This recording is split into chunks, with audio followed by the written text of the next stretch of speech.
Greetings YouTube, JC, Bad Edit Pro, with a video about audio. And today I'm going to pass along to you the very coolest audio maintenance tip I have ever come across in my life.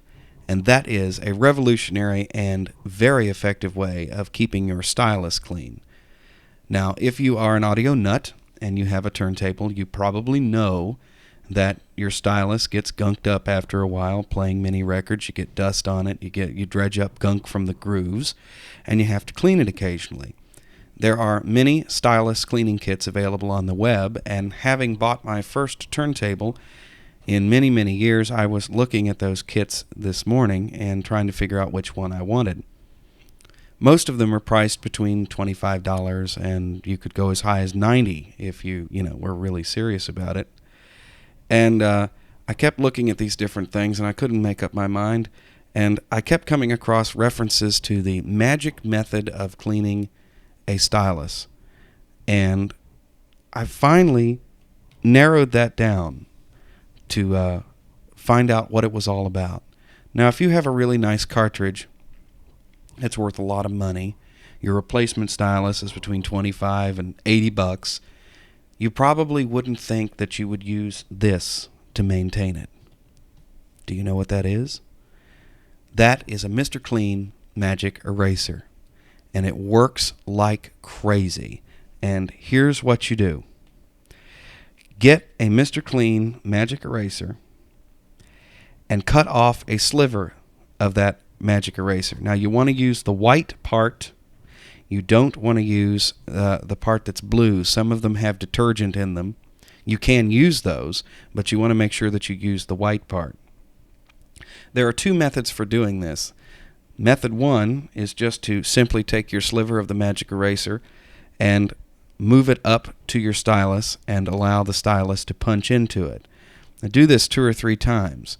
Method one is a little bit more dangerous than method 2, which I'll explain in a second, but unfortunately my turntable will not allow me to do method 2, so I can't do method 2. But method 1, you have to make sure that you do not move the eraser from side to side at all once the stylus is punched into it.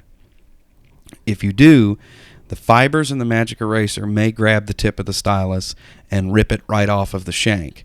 And so if that happens, of course your stylus is ruined. So do be extra careful when you do this. Method 2 involves taking this sliver of magic eraser that you see in this picture and taking that and gluing it to a piece of cardboard or a coin or something that's slightly heavy. Taking that piece of cardboard, putting it on the platter of your turntable without the turntable spinning, of course, and using the Q lever on your tone arm to drop the stylus into the magic eraser. And once you do that 2 or 3 times, that should remove all of the dust, vinyl buildup, any residue, any gunkiness that's on the stylus. Does this work as well as the wet cleaning methods? According to the stuff that I read this morning, the method of using a dry magic eraser, it must be dry and it must be a new magic eraser that's never been wet, or it changes the fibers. When they get wet, they scrunch up together. You want it new.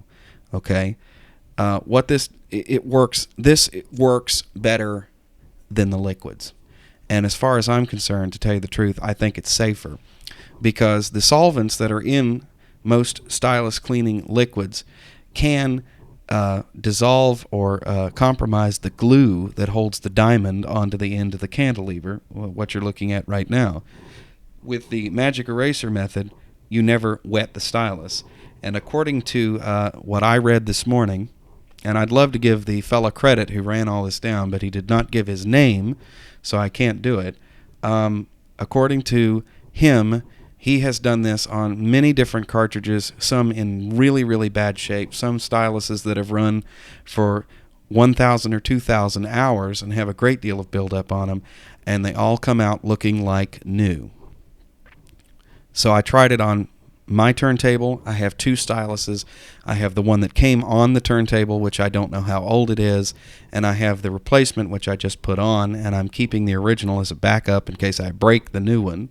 until I order another stylus. Anyway, I did both of them with the magic eraser, and I don't have a microscope, but I do have a pretty high-powered magnifying glass, and both styluses looked a lot cleaner to me after doing the magic eraser method. So definitely, if you have a turntable, no matter how expensive your cartridge is, whether it's a cheap ceramic or a multi-$100 moving coil cartridge, this is a recommended method. It's just as safe as the brush and liquid method, and it's a lot cheaper because how much is a box of magic erasers, So anyway, give this a shot. Love to hear what you think. JC, Bad Edit Pro, waving bye-bye. Thanks for watching.